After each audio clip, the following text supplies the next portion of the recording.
మా ప్రభు దినములో మమ్మల్ని ప్రవేశపెట్టి మీ సన్నిధానములో మమ్మల్ని చేకూర్చి మీ యొక్క విలువైన మాటలు మేము వినాలని, ఆ మాటల ప్రకారంగా మేము రూపుదిద్దుకోవాలని మీరు ఆశపడ్డారు. కాబట్టి దేవా, ఈరోజు మేమందరము ఈ విధంగా జత కలిసాము. దాన్ని జగత్తుకు పునాదులు వేయబడక మునిపి మేమందరం ఈ విధంగా కలిసి ఉంటామని మీరు అనుకున్నారు. అనుకున్న విధంగా ఈ రోజు కార్యక్రమం జరుగుతుందని నమ్ముతున్నా. మళ్ళీ అందుకు మధ్య వ్యక్తిగా ఉన్న మా ప్రభు, మీ ప్రియ కుమారుడైన యేసుక్రీస్తు వారి నామమున కృతజ్ఞతలు తెలియజేస్తూ జరగబోతున్న తండ్రి వాక్యం యొక్క పరిశీలన తండ్రి ప్రతి మాట ఆలోచన భావముతో కూడుకొని పరిశుద్ధాత్మ యొక్క సహాయంతో మా యొక్క హృదయాలను మీరు నింపమని యేసుక్రీస్తు వారి నామమున ఈ ప్రార్థన అడిగి సమర్పిస్తున్నాను. పరలోకములో ఉన్న మా కన్న తండ్రి, ఆమేన్. ఒక మంచిది ప్రేమ దేవుని వల్ల కూడి వచ్చిన మీకందరికీ మన ప్రభువు మన రక్షకుడైన యేసుక్రీస్తు వారి నామమున వందనములు తెలియజేస్తున్నాను. ప్రేమ దేవుని వల్ల అందరు బాగున్నారు కదా? ఓకే, అందరు బాగుండాలని ప్రభు మనం కోరుకుంటున్నాను. మరి మంచిది ప్రేమ దేవుని వల్ల ఈరోజు మనం ఆలోచన చేస్తున్న అంశం మత్తయి గారి సువార్త 5వ అధ్యాయము 9వ వచనం జాగ్రత్తగా మీరు చదవాలని ప్రభు నామమున కోరుకుంటున్నాను. మనం ఈరోజు ఆలోచన చేస్తున్న అంశం ఏమిటంటే మత్తయి గారి సువార్త 5వ అధ్యాయము 9వ వచనం జాగ్రత్తగా మనము చదువుకున్నాం. ప్రేమ దేవుని సమాధాన పరచువారు ధన్యులు, వారు దేవుని కుమారులు అనబడుదురు అని ఒక మాట మనం చూస్తున్నాం. ప్రేమ దేవుని వల్ల మత్తయి గారి సువార్త 5వ అధ్యాయము 9వ వచనములో సమాధాన పడువాడు కాదు, సమాధాన పరుచువారు ధన్యులు, వారు దేవుని కుమారులు అనబడుదురు అని ఒక మాట మనకు కనబడుతుంది. ప్రేమ దేవుని వల్ల ఇంతకు సమాధానం అంటే ఏంటి? సమాధానం అంటే మీరేమంటారు? సమాధానం అంటే కొద్దిగా చదువుకున్న వాళ్ళు ఏమంటారు? సమాధానం అంటే జవాబు అని కూడా అంటారు. సమాధానం అంటే ఇంకా కొద్దిగా లోతుగా వెళ్ళి మనం పరిశీలన చేస్తే చక్కదిద్దడము అని అర్థం. ప్రేమ దేవుని వల్ల ఏంటి? చక్కదిద్దడము అని అర్థము. మరొక మాట మీకు చెప్పాలని కూడా ఆశపడుతున్నాను. సమాధానం అంటే అంగీకరించబడటం అని కూడా మీరు అర్థం చేసుకోవాలి. అంగీకరించటం అని కూడా మీరు గుర్తు చేసుకోవాలి. ప్రేమ దేవుని వల్ల అని సమాధానం అంటే చక్కదిద్దడము, సమాధానం అంటే అంగీకరించడం అని మనకు అర్థమవుతుంది. ఇందుకు బైబిల్ చెప్తున్న సమాధానం ఏంటి? బైబిల్ చెప్తున్న సమాధానం ఏంటి అని కొద్దిగా పరిశీలన చేద్దాం. ప్రేమ దేవుని వల్ల ముందుగా ఈ సమాధానము పరచువారు ధన్యులు, వారు దేవుని కుమారులు అనబడుతున్న ఒక మాట మనం విన్నాం కదా. ఇంతకు సమాధానం అనేది మీకు బాగా లోతుగా మీకు అర్థం కావాలని ఒక మాట చెప్పాలని ఆశపడుతున్నాను. ఇద్దరు వ్యక్తుల మధ్య మూడవ వ్యక్తి వచ్చి వాళ్ళను సమాధాన పరిస్తే అది సమాధానం అనే అర్థం. ప్రేమ దేవుని వల్ల బాగా గుర్తు చేసుకొని, సమాధానం అంటే ఇద్దరు వ్యక్తుల మధ్య మూడవ వ్యక్తి వచ్చి, అది ఏదాని సమస్య అయినా సరే, ఒక మూడవ వ్యక్తి వచ్చి వారిద్దరి సమాధాన పరిస్తే అది సమాధానం అని గుర్తు చేసుకోండి. ఇంకా మీకు బాగా అర్థం చేసుకోవడానికి నేను చెప్తున్నాను. అదే ఇద్దరు వ్యక్తుల మధ్య ఆ ఇద్దరికి సమాధానం లేకపోతే మూడవ వ్యక్తి వచ్చి సమాధానం పరచటము కూడా అర్థమని గుర్తు చేసుకోండి. ఇద్దరిలో ఉండాలి సమాధానము. ఇద్దరిలో ఏ ఒక్కరికి లేకపోయినా కూడా సమాధానం అనే మాటకు అర్థము వెళ్ళిపోతుందని మీరు గుర్తు చేసుకోవాలి. ఇంకా బాగా మీకు అర్థం కావాలండి. ఇంకా దానికి సమాధానము పరచువారు ధన్యులు అంటున్నారు కదా. ఇంతకు సమాధానము పరచువారి యొక్క లక్షణాలు కూడా గుర్తు చేసుకోవాలి మీరు. ఈ సమాధానం పరచడానికి అని ఒక మాట మీకు అర్థం చెప్పడానికి ఒక న్యాయం తీర్చే వ్యక్తి అని కూడా గుర్తు చేసుకోండి. మీకు అర్థం కావాలి కదా. న్యాయం తీర్చే వ్యక్తి కూడా ఎలా ఉండాలంటే అతను ఏ దోషము ఉండకూడదు, ఏ పాపం ఉండకూడదు, ఏ మలినం కూడా ఉండకూడదు. ఒకవేళ ఉంటే సమాధానం పరచడానికి ఒకవేళ ఆ వ్యక్తి వెళితే, ఎవరైతే సమాధాన పరచాలని అనుకుంటున్నాడో ఆ వ్యక్తులు ఏమంటారంటే, నువ్వే సరిగ్గా లేనప్పుడు నీవు మాకేం సమాధానం చెబుతావు అని ఒక మాట కూడా వస్తుంది. ప్రేమ దేవుని వల్ల అంటే సమాధాన పరచువారు ధన్యులు అంటే సమాధాన పరచుచున్న వారికి కూడా క్యారెక్టర్ ఉండాలని గుర్తు చేసుకోండి. ప్రేమ దేవుని వల్ల క్యారెక్టర్ ఉండాలంట, లక్షణాలు ఉండాలంట. బైబిల్ ఒకసారి చూద్దాం. ఇంతకు సమాధానం పరచువారు ధన్యులు అంటున్నారు కదా. ఇంతకు సమాధానం ఎందుకు ఉండాలి? సమాధానం ఎందుకు ఉండాలి? ఈరోజు మత్తయి గారు రాసిన సువార్త 5వ అధ్యాయము 9వ వచనములో మీరు చూస్తున్నారు, ప్రభువైన యేసుక్రీస్తు వారు కొండ మీద ప్రసంగం చేస్తున్నారు కదా. మరి ఆ కొండ మీద ప్రసంగం చేసేటప్పుడు ఆయన నోట నుండి వచ్చిన ఆణిముత్యం లాంటి మాటలేవి. ఆ మత్తయి సువార్తలో ఒకసారి 6వ అధ్యాయం 5, 6, 7 అధ్యాయులు మొత్తం బాగా చదవండి. ఈ ప్రపంచానికి నీతితో కూడుకున్న విలువైన సంగతులు ఆయన చెప్తున్నాడు అక్కడ. నిజంగా ప్రియమైన దేవుని వలన ఆయన చెప్పిన మాటలు ఈ ప్రపంచం అర్థం చేసుకోలేకపోయింది. అర్థం చేసుకుంటే క్రైస్తవ్యం మరోలాగా ఉండేది ప్రియమైన దేవుని వలన. చర్చిలు కాదు, చర్చిలు అనేటివి అది ఏదో కొంచెం ఒకవేళ ఉంటే 600 గజాలు 1000 గజాలు ఉంటే ఉండొచ్చు. కానీ నిజంగా యేసు క్రీస్తు వారి యొక్క మాటలు అర్థం చేసుకున్న వాళ్ళు ఉంటే ఎకరాలు కూడా సరిపోవని గుర్తు చేసుకోండి. దేవుని వాక్యం వినడానికి ఎకరాలు కూడా సరిపోవు. నేను భూముల గురించి మాట్లాడటం లేదు. దేవుని గురించి అర్థం చేసుకున్న వాళ్ళు ఉంటే ఈ ఖాళీ స్థలం ఎక్కడ కనిపించదని నా యొక్క ఉద్దేశము. అర్థం చేసుకోలేకపోయారు కాబట్టి చిన్న గదులలో, చిన్న మందిరాలలో ఈరోజు దేవుని యొక్క వాక్యం వినబడుతుందని గుర్తు చేసుకోవాలి.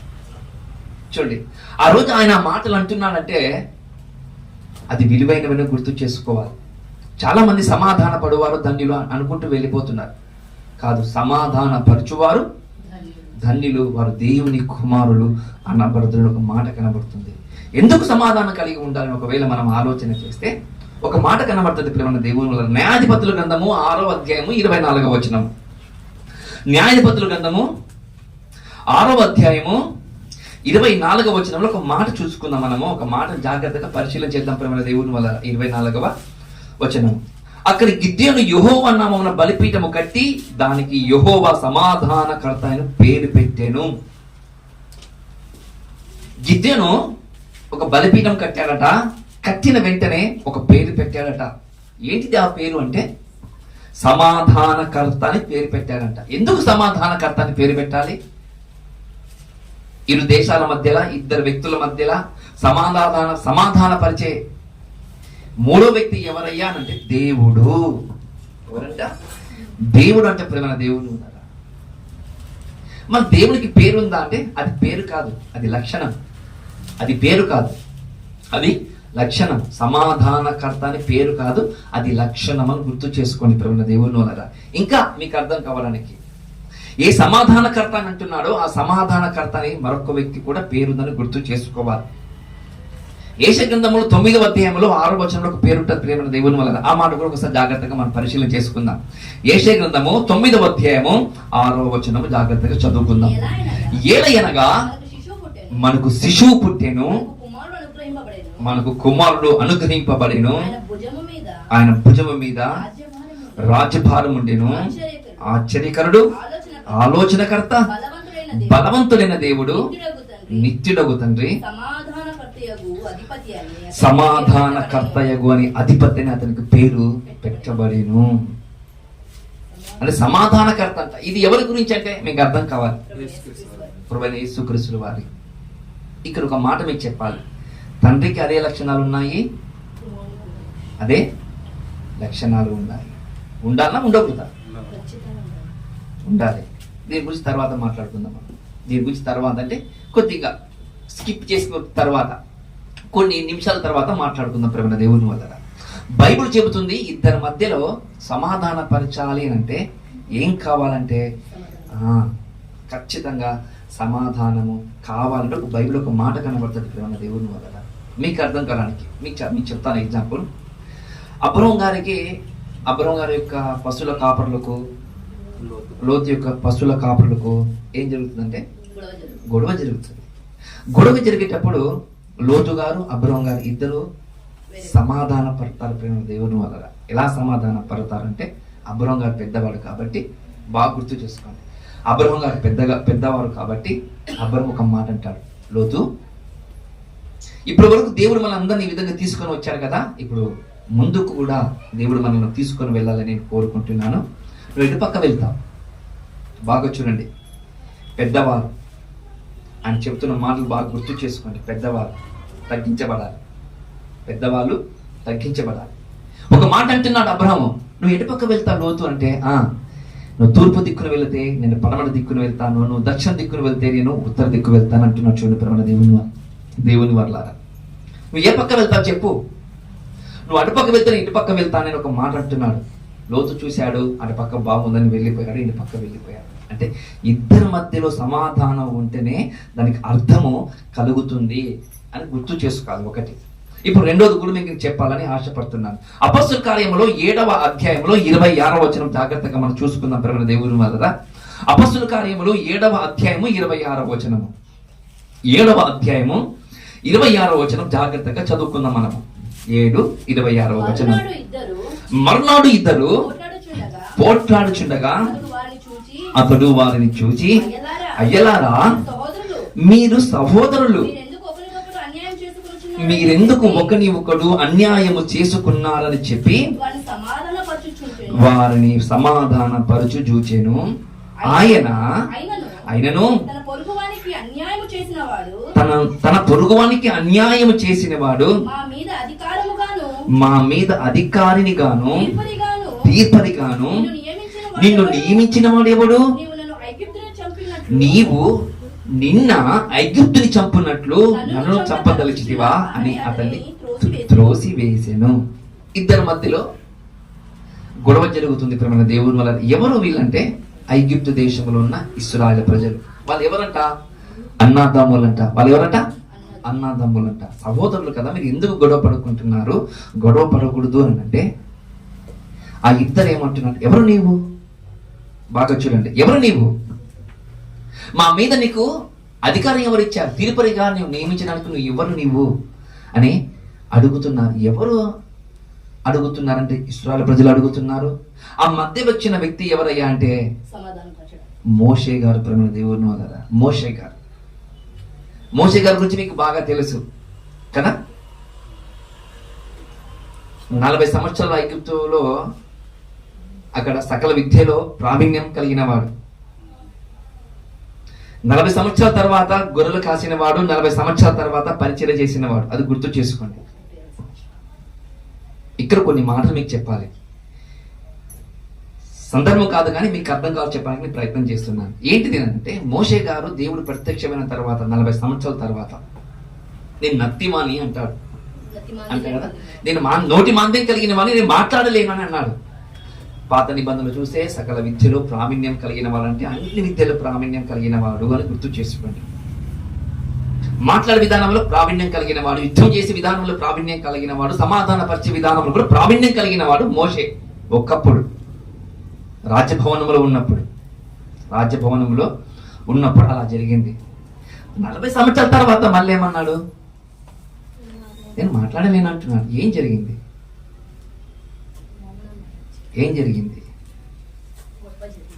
చెప్పమంటే చెప్తుంటే బాధపడతారు అంతే. ఏం జరిగిందంటే సాధన లేదు. సకల విద్యలో సాధన లేదు. మేము వాక్యం చెప్పాలి, ఇంకా మేము వాక్యం చెప్పలేకపోతున్నాము, ఇంకా మేము బైబిల్ చదవలేకపోతున్నాము, ఇంకా మేము ప్రార్థన సరిగ్గా చేయలేకపోతున్నాం అంటారు. చూడండి, సాధన లేదంతే. సాధన ఉంటే ఏ విషయంలో అయినా సరే ప్రార్థన చేయమంటే నిలబడి ప్రార్థన చేస్తారు. సాధన చేయకపోతే ప్రార్థన చేయమని మన ఒక వ్యక్తి తెలంగాణకు సెక్రటరీ అంట. ఆయన ప్రార్థన చేయమంటే ఇలా అంటున్నాడు. తప్పుగా అనుకోద్దండి, అంటున్నాడు. నోటి మాంద్యము అంటే బాగా ఎలా ఉన్నారంటే, మనిషి లావున్నాడు, నోటిలో నుండి పలుకులు లేవు. ఎలా ఉన్నాడు? ఇలా ఉన్నారు. పలకడానికి కూడా నాలుగు సహకరించలేకపోతుంది. గుర్తు చేసుకోండి. ఇక్కడ మోషే గారి గురించి నేను ఎందుకు చెప్తున్నానంటే, ఒకప్పుడు సకల విద్యలో ప్రావీణ్యం కలిగిన వాడు కదా మోషే. మళ్ళీ అదే మోషే 40 సంవత్సరాల తర్వాత గొర్రెలను కాచుకుంటూ గొర్రెల శబ్దం విని 40 సంవత్సరాలు చేసిన సాధన మొత్తం పోయింది బ్రహ్మ దేవుని వల్ల. అప్పుడు అంటాడు ఏమని? నేను నోటి మాంద్యం కలిగిన వాడిని, అంతగా నాకు లేదు అంటాడు దేవుని వల్ల. అది గుర్తు చేసుకోండి. సాధన చేస్తేనే వాక్యం చెప్తారు, సాధన చేస్తేనే ప్రార్థన చేస్తారు, సాధన చేస్తేనే ఈ లోకంలో మనం బతుకుతాం ప్రేమ దేవుని వల్ల. సాధన చేయకపోతే అంతే. ఇంకా దాని గురించి నేను ఎక్కువగా నేను చెప్పాను. అది గుర్తు చేసుకోండి. అది మనము అనుభవం రాదు. 10 మందిలో వెళ్ళి ప్రార్థన చేయమన్నప్పుడు తప్పులు చెప్పామనుకోండి, ఏ ఊరు, ఏ సంఘము, ఏ పేరు అని మన సంఘం యొక్క విలువ పోతుంది. సంఘం యొక్క విలువ పోతుందని ఒక మాట చెప్పాలి మీకు అర్థం కావడానికి. ఇందులో నేను తప్పు చేసిన సంఘం విలువ పోయినట్లే, మీరు తప్పు చేసిన కూడా సంఘం విలువ పోయినట్లని గుర్తు చేసుకోండి. మీరు తప్పు చేసిన కూడా పోయినట్లే. ఎందుకు పోయినట్లు? నువ్వు ఎవరివి? క్రీస్తు యొక్క దేహాన్ని అతకబడిన ఒక అవయవాలను గుర్తు చేసుకోండి. అంటే మీరు తప్పు చేసిన కూడా సంఘం యొక్క విలువ పోయినట్లేనా? పోయినట్లే. దేవుని యొక్క మందిని అవమానపరిచినట్లే. దేవుని యొక్క సంకల్పాన్ని అవమానపరిచినట్లని గుర్తు చేసుకోవాలి ప్రేమ దేవుని వల్లరా అని అంటున్నాడు. సమాధానపరచే వారికి ఇంతకు నువ్వు ఎవడివి? నువ్వు ఐగుప్తులు చంపినట్టు ఇప్పుడు నువ్వు మమ్మల్ని చంపాలనుకుంటున్నావా అంటే సమాధానపరుస్తున్న వారికి ఏముండాలి? క్యారెక్టర్ ఉండాలి. సమాధానపరచుచున్న వారికి ఏముండాలి? క్యారెక్టర్ ఉండాలి. ఎగ్జాంపుల్ మీకు అర్థం కావడానికి, 2 వ్యక్తులు గొడవ పడుకుంటున్నారు. ఒక వ్యక్తికి తెలుసు ఏమని, ఇతడు వస్తే డబ్బు ఇచ్చిన చోటనే న్యాయం చెప్తున్నాడు, డబ్బు ఇవ్వని చోట అన్యాయం చేస్తాడని ఆ వ్యక్తికి తెలుసు. అలా తెలిసినప్పుడు ఆ వ్యక్తి నిలబడి, నువ్వు ఏం చెప్తావు, ఎలా చెప్తావు మాకు తెలుసు, డబ్బు ఇచ్చిన వానికి నీవు న్యాయం చెప్తావు అని ఒక మాట అంటే ఆ 10 మంది ముందర, ఆ 100 మంది ముందర న్యాయం చేకూర్చడానికి వచ్చిన యొక్క మనిషి యొక్క పరువు ఏమవుతుంది? పరువు పోతుంది, గాలిలో కలిసిపోతుంది. అందుకే సమాధాన పరుచుచున్న వారికి క్యారెక్టర్ ఉండాలి. అలా క్యారెక్టర్ కలిగిన ఒక వ్యక్తి ఉన్నాడు ప్రేమ దేవుని వల్ల బైబుల్లో. అలా క్యారెక్టర్ కలిగిన ఒక వ్యక్తి బైబుల్లో ఉన్నాడు. ఆ వ్యక్తిని గురించి మీకు చూపెట్టాలని ఆశపడుతున్నాను నేను. రోమిలికి రాసిన పత్రిక 5వ అధ్యాయము 10వ వచనము. అపోస్తలుడైన పౌలు గారు రోమిలికి రాసిన పత్రిక 5వ అధ్యాయంలో 10వ వచనంలో ఒక మాట చూసుకుందాం. 5వ అధ్యాయం 10వ వచనం. ఏలయనగా శత్రులమై ఉండగా ఆయన కుమారుని మరణం ద్వారా మనము దేవునితో సమాధానపరిచిన ఎడల సమాధానపరచబడిన వారమై ఆయన జీవించుట చేత మరి నిశ్చయముగా రక్షించబడుదు. మనకు మాట కనబడుతుంది ప్రేమ దేవుని వల్ల. ఒకప్పుడు ఎలా ఉన్నామంటే ఏలయనగా, ఒకప్పుడు మనం శత్రులమై ఉన్నామట. ఒకప్పుడు ఎలా ఉన్నామట? దేవునికి శత్రులమై ఉన్నామంట. దేవునికి శత్రులమా? మనుషులకు శత్రులుగా ఉంటే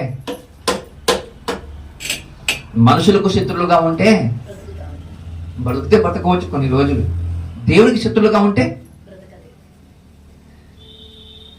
గాలిలో దీపం పెట్టినట్టు గుర్తు చేసుకోవాలి ప్రేమ దేవుడు వల్ల.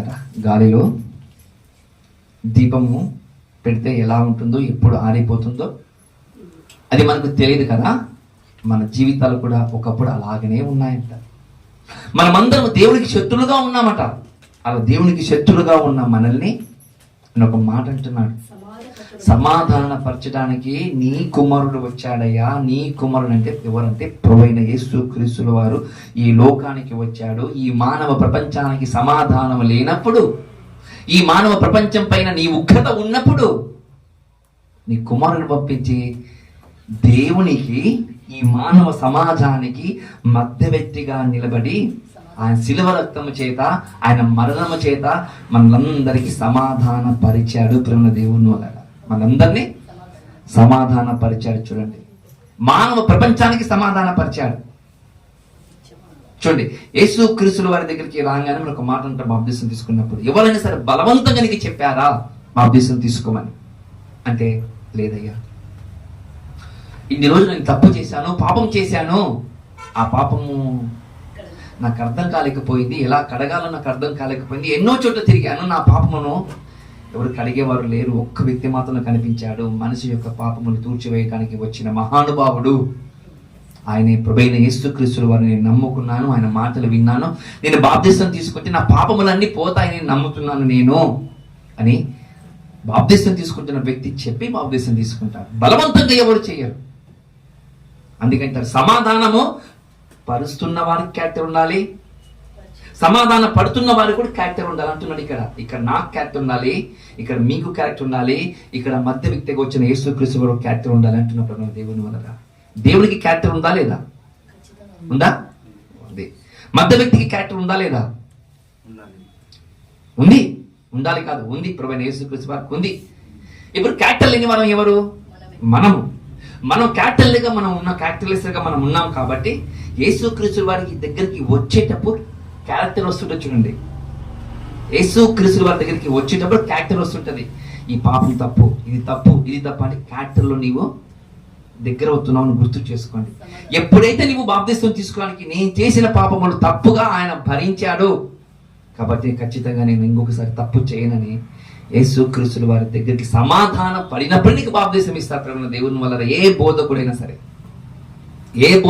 సరే సమాధానం పడినప్పుడే ఆ బోధకుడు బాప్తిస్మం ఇస్తాడు. బలవంతంగా బాప్తిస్మం ఇస్తే కాదు, చిలకరింపు బాప్తిస్మం కాదు, జెండా కింద బాప్తిస్మం కాదు పిల్లల దేవుని వల్ల. అలాంటి కాలాలు, అలాంటి క్రియలు జరుగుతున్నాయి ఈ రోజు క్రైస్తవంలో. అది కొద్దిసేపు అలా ఉంచుదాం. అంటే సమాధాన పరిచేవారు కూడా క్యారెక్టర్ ఉండాలి అని చెబుతున్నారు దేవుని వల్ల. ఇంకొక మాట, మీకు ఇంకా ఉత్సాహాన్ని కలిగించే మాట, యేసు ప్రభుల వారి గురించి ఇంకొక మాట కూడా మీకు చెప్పాలని ఆశపడుతున్నాను. కొలిసులకు రాసిన పత్రిక, కొలిసులకు రాసిన అపోస్తలుడైన పౌలు గారు కొలిసులకు రాసిన పత్రిక 1వ అధ్యాయము 20 వచనం నుండి జాగ్రత్తగా చదువుకుందాం. ఆయన మరియు 20 వచనం కదా, క్షమించండి. ఆయన యందు చదవనమ్మా, 20 వచనం.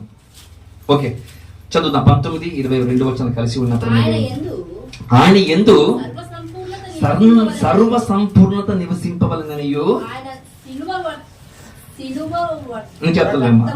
ఆయన శిలువ రక్తం చేత సంధి చేసి ఆయన ద్వారా సమస్తమును, అవి భూలోకముందునైనను పరలోకమునందునైనను వాటన్నిటిని ఆయన ద్వారా తనతో సమాధాన పరుచుకొనవలనండి తండ్రి అభిష్టమాయను అని ఒక మాట కనబడుతుంది ప్రేమ దేవుని వల్ల. ఆయన అంటున్నాడంట, ఆయన ద్వారా సర్వ సంపూర్ణత నివసింపవలనని.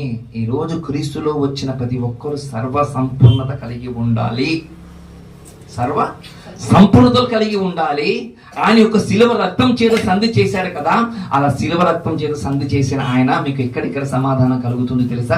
భూమి మీద సమాధానం కలుగుతుంది, పరలోక మందిరం కూడా మీకు సమాధానం కలుగుతుంది. అలా చెయ్యాలని నా కుమారుని ఈ లోకానికి పంపించాడు. కుమారుడు పంపించిన కారణం మీకు తెలుసా? భూమి మీద సమాధానం లేకపోతే సమాధానము చేయటానికి పంపించాడట. పరలోకంలో కూడా సమాధానం పరచడానికి కూడా ఆయన నిలబడ్డారంట దేవుని వల్ల. చెప్తూ మరొక మాట అంటాడు, మరియు గత కాలమందు దేవునికి దూరస్తులము, మీ దుష్క్రియల వలన మీ మనసులో విరోధ భావం గల వారై ఉండి మిమ్మును కూడా తన సన్నిధిలో పరిశుద్ధులుగాను నిర్దోషులుగాను నిరపరాధులుగాను నిలువబెట్టుటకు ఆయన మాంసము యొక్క దేహము యందు మరణం వలన ఇప్పుడు మనల్ని సమాధానపరిచెను. ఏ శరీరం అయితే ఉందో, ఏ మాంసం అయితే కలిగి ఉందో, ఏ రక్తం అయితే నీకు ఉందో అదే దేహం ధరించుకోవడానికి గల కారణం ఏమో తెలుసా? నీ పాపములు ఉన్నాయి కదా. ఏ దేహం అయితే నీకుందో, ఏ రక్తం అయితే నీకుందో, ఏ చీమైతే నీకుందో ఆయన కూడా అలాగే ఉందంట. అలాగా ఆ దేహం లాగా నీ దేహమే ఆయన దేహం లాగా ఉందంట. కొంతమంది విధంగా అంటారు, యేసుప్రభు దేవుడు అండి, ఆయనలాగా మనం ఉండలేము. ఆయనలాగా ఉండమనే మరణించాడు, ఆయనలాగా ఉండమనే మరణించాడు. ఆయన నీలాగా దేహం ఉంది, నీలాగా ఎముకలు ఉన్నాయి, నీలాగా రక్తం ఉంది. ఆయనకు రక్త మాంసంలో నీలాగా ఉన్నా కూడా మనం ఏమంటాం తెలుసా? దేవుడయ్యా అని అంటాం. దేవుడు బాగా గుర్తుపెట్టుకుంటూ చెప్పాను. ఒక మాట చెప్తాను. కొంతమంది ఆహారం తినక బతుకుతున్న వారు ఉన్నారా లేరా? అన్నం తినక బతుకుతున్న వారు ఉన్నారా లేరా? ఉన్నారు కదా. ఆయన ఉన్నాడా? దేవుని కుమారుని ఎలా చెప్తాం మనం? 40 రోజులు పొట్టి శ్రీరాములు ఉపవాసం చేశాడంట. ఆయన చేశాడా? ఆయన చచ్చిపోయాడా బ్రతికాడా?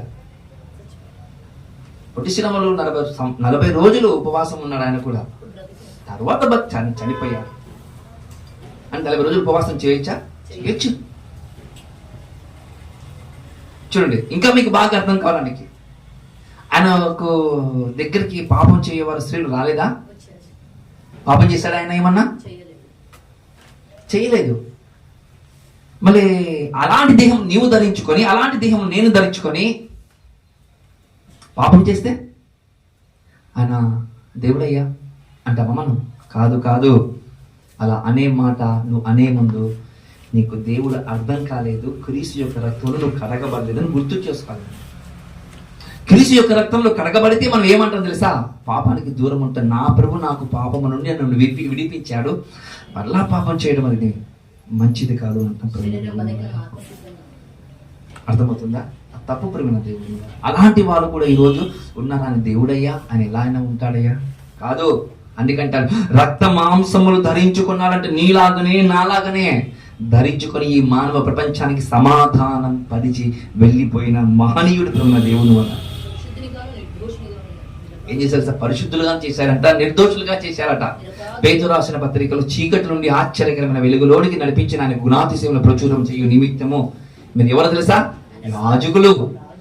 రాజులు, పరిశుద్ధమైన జనము, ఇంకా బాగా చెప్పాలంటే దేవుని కుమారులు. ఎవరైనా సరే దేవుని కుమారులు తప్పు చేస్తారా? ప్రేమ దేవుని వల్ల తప్పు చెయ్యరు. దేవుని కుమారులు ఎవరు తప్పు చెయ్యరు.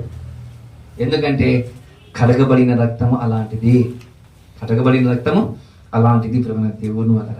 అందుకంటారు ఈ మానవ ప్రపంచానికి సమాధాన పరిచాడు నా కుమారుడు అంటారు ప్రేమ దేవుని వల్ల.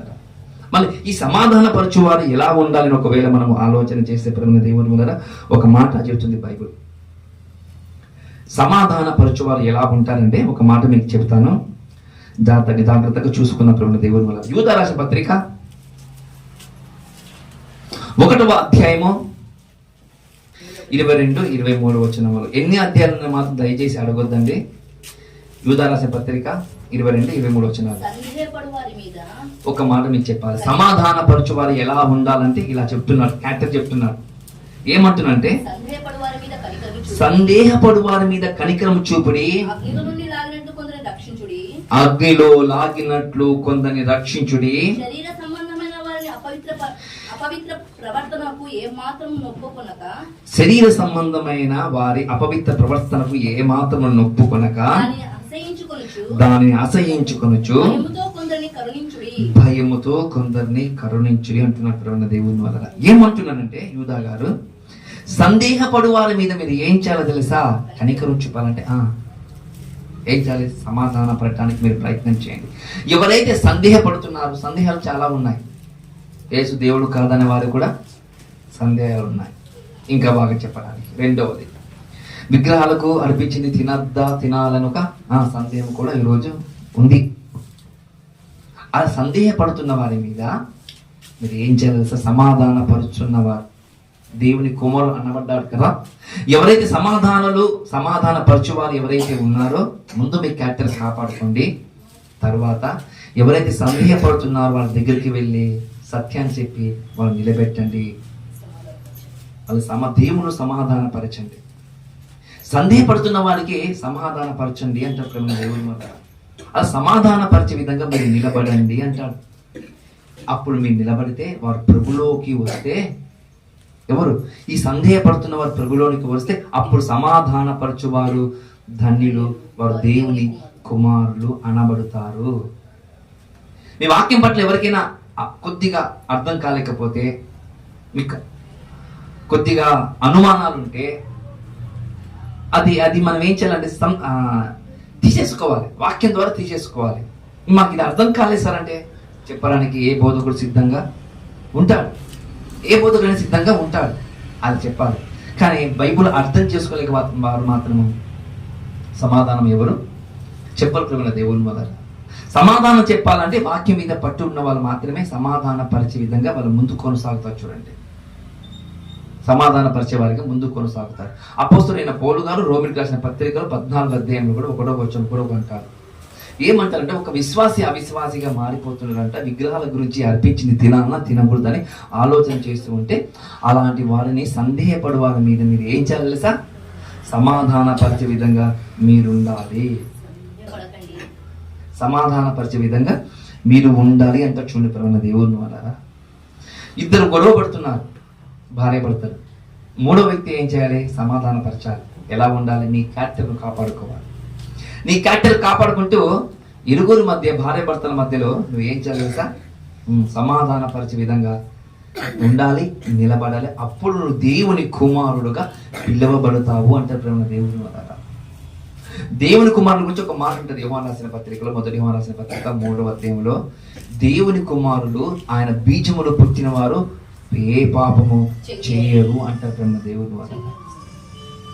ఏ పాపం చేయరంట? దేవుని కుమారులుగా ఎవరైతే పిలువబడుతున్నారో వారు ఏ పాపం చేయని వారిగా ముందుకు నడుస్తారంటే ప్రేమ దేవుని వల్ల.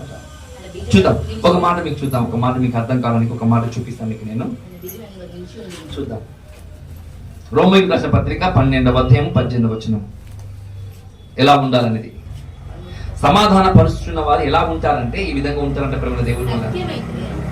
సఖ్యమైతే మీ చేతనైనంత మటుకు సమస్త మనుషులతో సమాధానముగా ఉండుడి. సఖ్యమైతే, మీకు ఇష్టమైతే, మీకు నచ్చితే, నచ్చాలి. ఎందుకంటే ఆయనకి నచ్చింది. ఎవరికి? క్రీస్తుకు నచ్చింది కాబట్టి సిలువలో వేలాడి మరణించాడు. నీకు కూడా సఖ్యమైతే, నీవు కూడా అలాగ ఉంటే ఏమంటున్నా తెలుసా దేవుడు? సఖ్యమైతే నీ చేతనైనంత మటుకు సమస్త మనుషులతో సమాధానముగా ఉండుడి. సమాధానముగా ఉండుడి అని ఒక మాట కనబడుతూ చూడండి ప్రేమ దేవుని వల్ల. సమాధానం ఉండాలి ప్రతి మనుషునితో. ఇంకొక మాటకు మీకు చెప్పాలని ఆశపడుతున్నాను. ప్రియులారా, మీకు మీరే పగ తీర్చుకొనక దేవుని ఉగ్రతకు చోటియుడి. పగ తీర్చుట నా పని, నేను ప్రతిఫలమును ఇత్తును అని ప్రభు చెప్పుచున్నారని వ్రాయబడి ఉన్నది. అంటే ఇక్కడ ఏమో కనబడుతుందంటే, మరి మీరు ఎందుకు గొడవ పడుకుంటున్నారు? అది కాదు, గొడవ పడొద్దండి. అందరి మనసులో సమాధానంగా ఉండండి. ఒకవేళ సమాధానం లేకపోతే మీరు ఏం చేయాలి తెలుసా? లోకం పైన జరుగునట్లుగా నీవు కూడా జరిగించుకునవద్దు, జరగవద్దు. లోకం మీద ఏం జరుగుతుందంటే, ఇప్పుడు సమాధానం ఇద్దరు వ్యక్తులకు ఏర్పాటు చేసి వెళ్ళిపోతారు. తర్వాత మళ్ళీ ఏం చేస్తారు? వాళ్ళు సమయాన్ని చూసి మాటేసి కొడతారు. వాళ్ళు మాటేసి కొడతారంటే సమయాన్ని చూసి మనకి ఎక్కడ తొక్కాలి అక్కడ తొక్కుతారు ప్రేమ దేవుని వల్ల. మీరు అలా తొక్కొద్దండి, కానీ మన వాళ్ళు అలాగే తొక్కుతారు. సమయాన్ని చూసి పాతాలను తొక్కుతారు ఈరోజు క్రైస్తవులు. అది గుర్తుపెట్టుకోవాలి. అలా కాదు, బైబిల్ చెప్తుంది. వదిలిపెట్టు. వాళ్ళ మీద పగస్తులుగా ఉండొచ్చు, నీ వదిలిపెట్టు. మధ్యలో నేను ఉన్నాను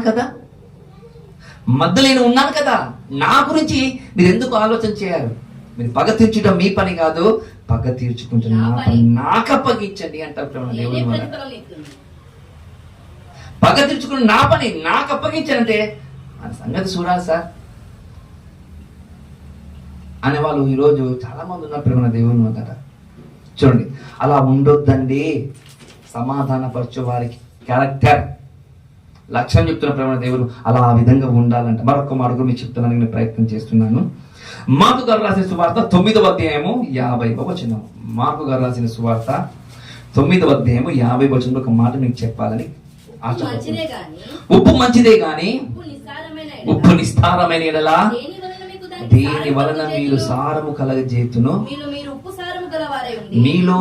ఉప్పు సారము గలవారై ఉండుడి, ఒకరితో ఒకరు సమాధానముగా ఉండుడని చెప్పాడు. ఒకరితో ఒకరు సమాధానంగా ఉండమని చెప్తే సరిపోతుంది. నిజమే. ఉప్పుని ఎందుకు తీసుకొచ్చాడు? ఉప్పు ఎందుకు తీసుకొచ్చాడంటే, మధ్యలో కనబడుతున్నప్పుడు ఉప్పు చూస్తా ఉన్నాం. రుచికరంగా ఏదైనా ఆహారము వండాలి అంటే ఉప్పు వేయాలి. ఉప్పు వేసిన తర్వాత తింటప్పుడు నాకు ఉప్పు చూపెట్టమంటే ఉప్పు కనబడుతుందా? ఉప్పు కనబడదు. సమాధాన పరుస్తున్నప్పుడు నువ్వు సమాధాన పరిచిన తర్వాత వారి మధ్యలో నేను సమాధానముగా ఉన్నానని చెప్పకూడదు. మౌనంగా ఉండాలి, కనిపించకుండా వెనకడికి వేయాలి. మొన్నటి వరకు భార్యాభర్తలు ఇద్దరు బాగున్నారు, మొన్నటి వరకు ఈ సహోదరులు బాగున్నారు, మొన్నటి వరకు ఈ దేశం బాగుంది, మొన్నటి వరకు ఈ రాష్ట్రం బాగుంది. క్షమించండి, బాగులేదు.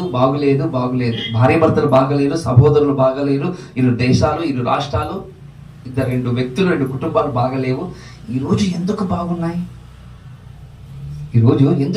అంటే మూడవ వ్యక్తి వచ్చి సమాధాన పరిచాడు ప్రేమ దేవుని వల్ల. మూడవ వ్యక్తి మాటికి వచ్చి నేను సమాధానం డోంట్ నెవర్ అది చెప్పకూడదు. చేసావు, వెళ్ళిపోవాలి, తప్పుకోవాలి.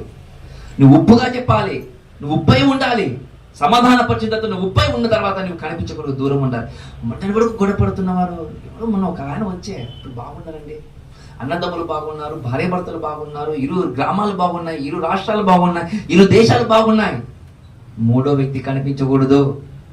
మూడో వ్యక్తి కనిపించకూడదని గుర్తు చేసుకొని ఈరోజు నేను ఆ ఊరికి వెళ్ళి సమాధానం చేశానని బూరలు ఊదికించుకుంటారు. చూడు, ఈరోజు క్రైస్తవులు బూరలు ఊదించుకునే విధంగా ఉంటారు. నేను ఆ ఊరికి వెళ్ళి మందిరం కట్టాను, మందిరం పైన గంట కట్టాను, గంట నేనే కొట్టాను, బూరలు ఊదించుకుంటున్నా. కాదు కాదు కాదు, కనిపించకుండా ఉండాలి సమాధానపరచువారు. అర్థమవుతుందా? జరిగేది దేవుని క్రియ, దేవుడు కనిపించాలి. కాబట్టి నువ్వు ఎలా కనబడతావు?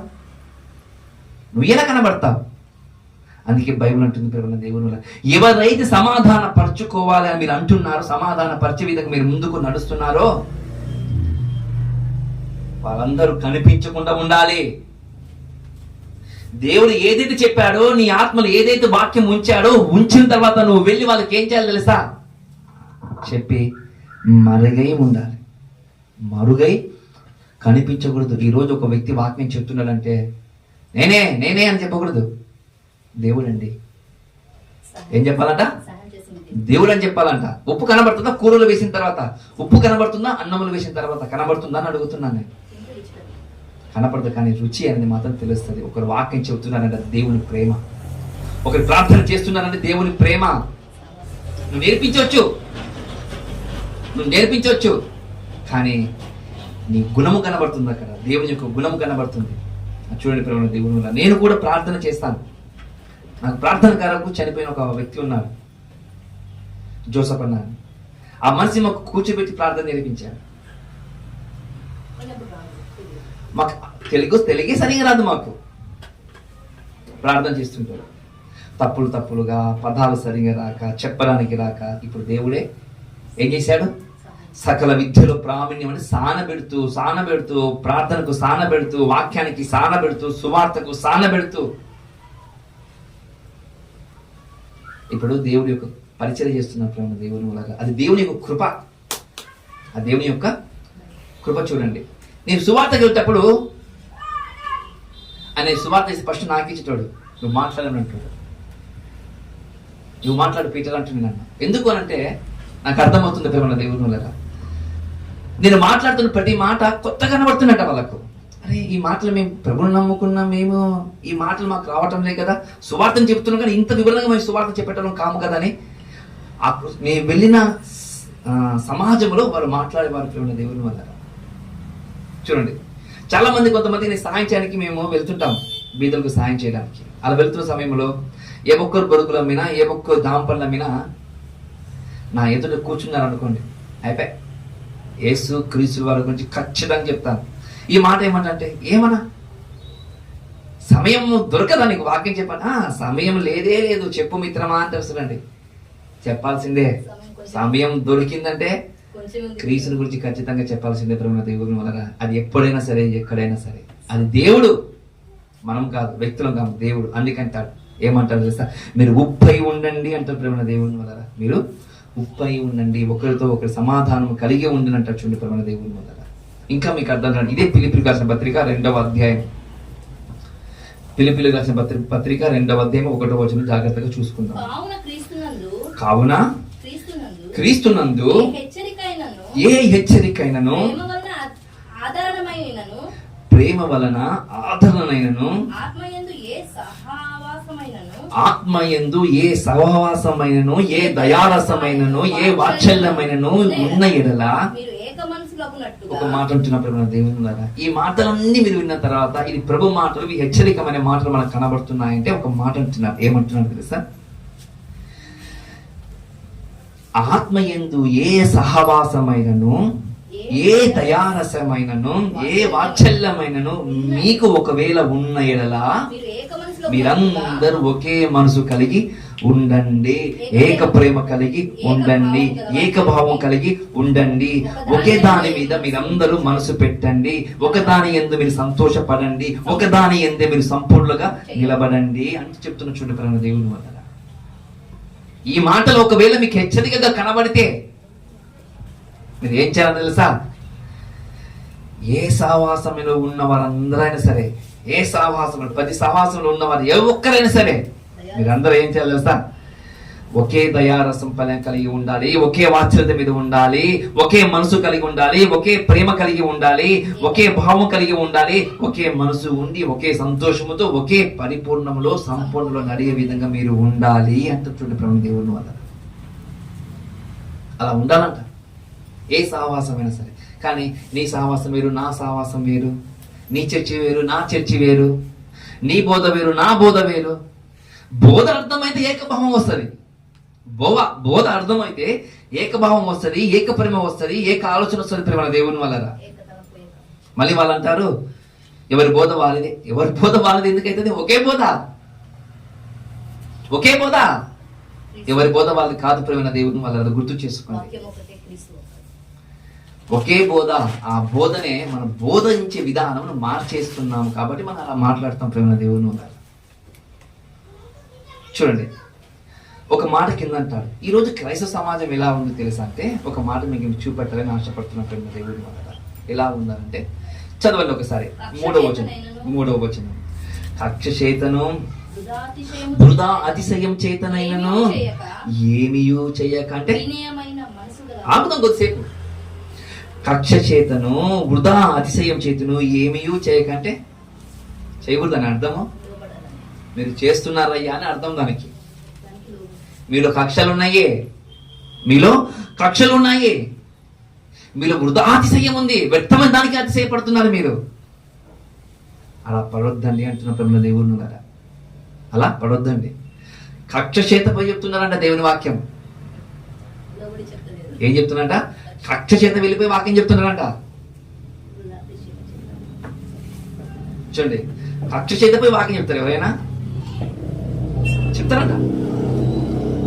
కక్ష చేతపై వాక్యం చెప్తారంట. ఎందుకు కక్ష చేతపై ఎందుకు వాక్యం చెప్తున్నావు? ఎందుకు వృధా? ఇది వృధా అంట. నువ్వు కక్ష చేత వెళ్ళి నా ఊరికి వెళ్ళి సువార్త చెప్పి నేను ఆ ఊరికి వెళ్తున్నాను, నేను ఏ ఊరికి వెళ్తున్నాను చెప్తున్నావు అని కక్ష చేత. ఇది వ్యర్థము. ఏమంటాడు? వ్యర్థం అన్నాడు, ప్రయోజనం అన్నాడు. వృధా అతిశయం అంటే వ్యర్థం అంటే ఏమీ చేయకండి, ఇలాంటి ప్రయోజనం లేదు. కక్ష చేత నువ్వు వాక్యం చెప్పవద్దు. నువ్వు ఏం చేయాలి? ప్రేమపూర్వకంగానే వాక్యం చెప్పాలి. అందుకంటే చూడండి, వినయమైన మనసు గలవారై, వాడంటే నాకు పడదు, వీరంటే నాకు పడదు అని చెప్పుకుంటూ వెళ్ళిపోతాం కదా మనము.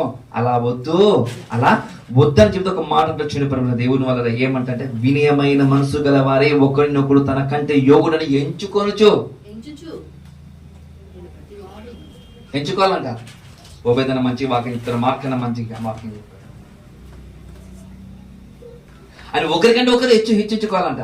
ఈరోజు ఎలా ఉందంటే, ఇంకా మీకు తెలుసు, ఎక్కువ నేను చెప్పను. ఎవరైనా సరే సౌలు ఎదురు వచ్చి దావీదుకు పొగిడారంట. సౌలు ఎదురు వచ్చి దావీదుని పొగిడారు. దావీదు 1000 మందికి చంపితే, క్షమించండి, సౌలు 1000 మందికి చంపితే దావీదు 10,000 మందికి చంపుతారని అన్నారట. అప్పుడు ఏమైంది? సౌలుకి అసూయ కాదు, విషపు చూపు పుట్టినంట. విషపు చూపు అంటే తెలుసా? నాకన్నా ఎన్నికలు వచ్చినోడు, నాకన్నా ముందుగా అందరి ఏడలా మెప్పు పొందుతున్నారు అంటే వీని ఏ చేయాలని అనుకున్నారంట. ఈరోజు అలాగే ఉంది, ఈరోజు అలాగే ఉంది ప్రేమ దేవుని వల్ల. చూడండి, ఎన్నుకొచ్చినోడు ఎన్నుకొనే ఉండాలి. ఇది క్రైస్తవం యొక్క లక్షణం. ఇది ఎన్నుకున్నాడు ఎన్నికలోనే ఉండాలి. అది క్రైస్తవం యొక్క లక్షణం. క్రైస్తవం యొక్క లక్షణం అలా కనబడుతున్నాయి ఈరోజు ప్రతి సంఘాలలో. గుర్తు చేసుకోండి, అలా కాదంట. ఎన్నుకుల్లోనికి ఆత్మ తీవ్రత కలిగిన వాడు ఒకవేళ ఉంటే, దేవుని కోసం బతకాలని ఒకవేళ నిర్ణయించుకుని వాడు బతుకుతూ ఉంటే, నువ్వు ఏం చేయాలి తెలుసా? ఎన్నుకులను తీసుకుని వచ్చి ముందు పెట్టాలి. ఎన్నుకులను తీసుకొచ్చి, అది క్రైస్తవ్యము. అలా ఉందా అంటే అలా లేనే లేదు ప్రేమ దేవుని వల్ల. కానీ బైబిల్లో అలాంటి వాళ్ళు చాలా మంది ఉన్నారు. చెబితే మనకు గంట సేపు అవుతుంది, చెబితే మనకు గంట అవుతుంది. అందుకంటున్నాడు, అలా కక్ష చేతనైనను విష చేతనైనను చెప్పొద్దు. అది వృధాతిశయము, అది వ్యర్థమైన దానికి. ఒక అందుకంటే దేవుడు, వినయమైన మనసు గల వారే ఒకరిని ఒకరు నీకంటే యోగుడు. నువ్వు వాక్యం లేదన్నా, నువ్వే వాక్యం బాగా చెప్పావు. చూడండి, ఒకరోజు మీకు అర్థం కావడానికి, ఒకరోజు వంశన్న జేమ్స్ అన్న వాక్యం చెప్పడానికి నిలబడితే, అప్పుడు ప్రారంభంలో వంశం చెప్పిన మాటలు చెప్పలేదు, జేమ్స్ అన్న వాక్యం చెప్పారంట. జేమ్స్ అన్న వాక్యం చెప్పిన తర్వాత వంశన్న మాటలు విన్నారంట. వంశనపై అంటారంట. బాగా గుర్తు చేసుకోండి, వంశనపై అంటారంట. అప్పటి వరకు అన్నకు సరిగ్గా పరిచయం లేదు. తొలి పరిచయం జేమ్స్ అనేది తొలి మాట. అప్పుడు వెళ్ళి జేమ్స్ ఏ ఊరు మీదంటే పలానా ఊరు, వాక్యం బాగా చెప్తున్నా, నాకన్నా వాక్యం బాగా చెప్పారంట వంశన్న వెళ్ళి. ఎవరికి? పెట్టప్ప జేమ్స్ అన్న చెప్పినప్పుడు నాతో కలిసి పరిచయం చేస్తామన్నాడంట. వంశన్న ఎక్కడ? జేమ్స్ అన్న ఎక్కడ? ఒక 10 సంవత్సరాల కిందట జేమ్స్ అంటే ఎవరో తెలియదు. వంశాన్ని తెలుసు, మళ్ళీ తెలుసా తెలీదా? వంశాన్ని తెలుసు అందరికీ. కానీ ఆయన పోయి కలిసి పని చేస్తానని చెప్పారంట. చూడండి, అంటే ఎన్నుకున్న వానికి ఏం చేయాలి? ముందుకు తీసుకొచ్చి పెట్టాలి ప్రేమ దేవుని వల్ల. అది క్రైస్తవ్యం. అది బైబుల్ దేవుడు అర్థమైన వారు మాత్రం చెప్తారు. అది ఎవరు చెప్పారు? అందుకే మీకు మనం నేను ఏం చేసాను తెలుసా? నేను రాత్రికాల సమయంలో మీటింగ్ ఉంది. ఎప్పుడు? సోమవారం నాడు 13వ తేదీ మీటింగ్ ఉంది. అన్నొచ్చేవంతో నేను వాక్యం చెప్పొచ్చా చెప్పకూడదా? చెప్పొచ్చు. నేను చెప్పడం కాదు ప్రాముఖ్యము, నా సంఘస్థులలో ఉన్నవారు వాక్యం చెప్పాలని దేవుడు నాకు ఒక మంచి ఆలోచన చెప్పారు. దేవుడు నేను కాదు చెప్పాను, వాళ్ళు చెప్పాలి. వాళ్ళు చెబుతుంటే ఏంది వీళ్ళు చెప్తున్న వాక్యం ఏంటి, విశ్వాసం చెప్తున్న వాక్యం ఏంటి, అనేకమైన హృదయాలలో కలగాలి, ఒక ఆలోచన పుట్టాలి. నేను కాదు వాక్యం చెప్పింది, మీరు చెప్పాలని అందరు చెప్పాను ప్రేమ దేవుని. రాత్రి సాధన చేయండి. నేను కాదు ఘనపరచబడవలసింది, మన వెనుక ఉన్న దేవుడు ఘనపరచబడాలి ప్రేమ దేవుని వల్ల. అలాగ పరిచయం ముందుకు నడవాలని ప్రభు నామమున కోరుకుంటున్నాను. చూడండి, దేవుడు కూడా ఇలాగే అంటున్నాడు, ఒరే కత్తి చేతులు కానీ మిస చేతులు కానీ ఏ పరిచయం చేయదురా, ఒకరి ఏదైనా ఒకడు యోగ్యులుగా మీరు ఎంచబడాలి. మీరంటే నేను వాక్యం బాగా చెప్తాను సార్, మీరు వాక్యం బాగా చెప్తారు సార్ అని మీరు నన్ను అందరూ అన్నారు అనుకోండి. నేను వాక్యం చెప్తాను బాగా లెక్క చెప్తాను, అది మీకు తెలియాలి. ఒకవేళ వాక్యం బాగా చెప్తే మీరు సార్ మంచిగా చెప్పారు సార్ వాక్యమే మీరు అంటారు. నేను కాదమ్మా, మీరు చెప్పాలి. అక్కడ మీరు నిలబడి వాక్యం చెప్పాలి. నాకన్నా మీరు మంచిగా నేర్చుకోవాలి, నాకన్నా మంచిగా మీరు నేర్చుకోవాలి. యేసు ప్రభువుల వారు కొన్ని స్వస్థతలు చేస్తే శిష్యులు అనేకమైన స్వస్థతలు చేశారు. యేసు ప్రభువుల కొన్ని మాటలు చెప్తే అపోస్తులు అనేకమైన మాటలు చెప్పారు ప్రేమ దేవుని వల్ల. చూడండి, ఆయన కోరుకుంది అదే, ఆయన కోరుకున్నది అదే. ఈరోజు ప్రతి క్రైస్తవుడు, ప్రతి సంఘ సేవకుడు అదే చేయాలి ప్రేమ దేవుని వల్ల.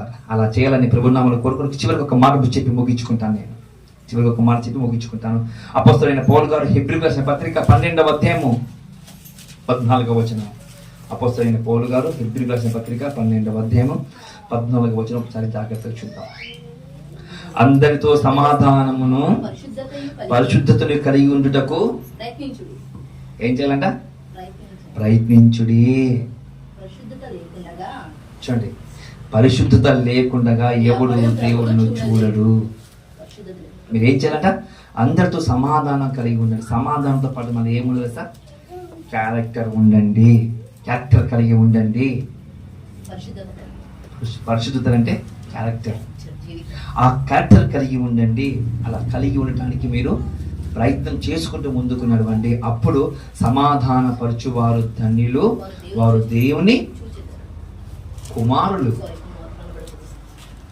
దేవుని కుమారులు ఎవరైతే సమాధాన పరిచే వారిగా ఉంటారో అందరు దేవుని కుమారులు అనబడతారు. దేవుని కుమారులు అనబడిన ప్రతి ఒక్కరు దేవుని చూస్తారు అని గుర్తు చేసుకోండి. పదున దేవుని వల్ల దేవుని చూస్తారని గుర్తు చేసుకోండి. కాబట్టి మరి ఎలా ఉంటారో, ఏ విధంగా ఆలోచన చేస్తారో నాకు తెలియదు, కానీ దేవుడు ఇన్ని విషయాలు చెప్తున్నారంటే మన జీవితాలకు ఏదో ఒక మార్పు రావాలని దేవుడు కోరుకుంటున్నట్టు మన దేవుడు.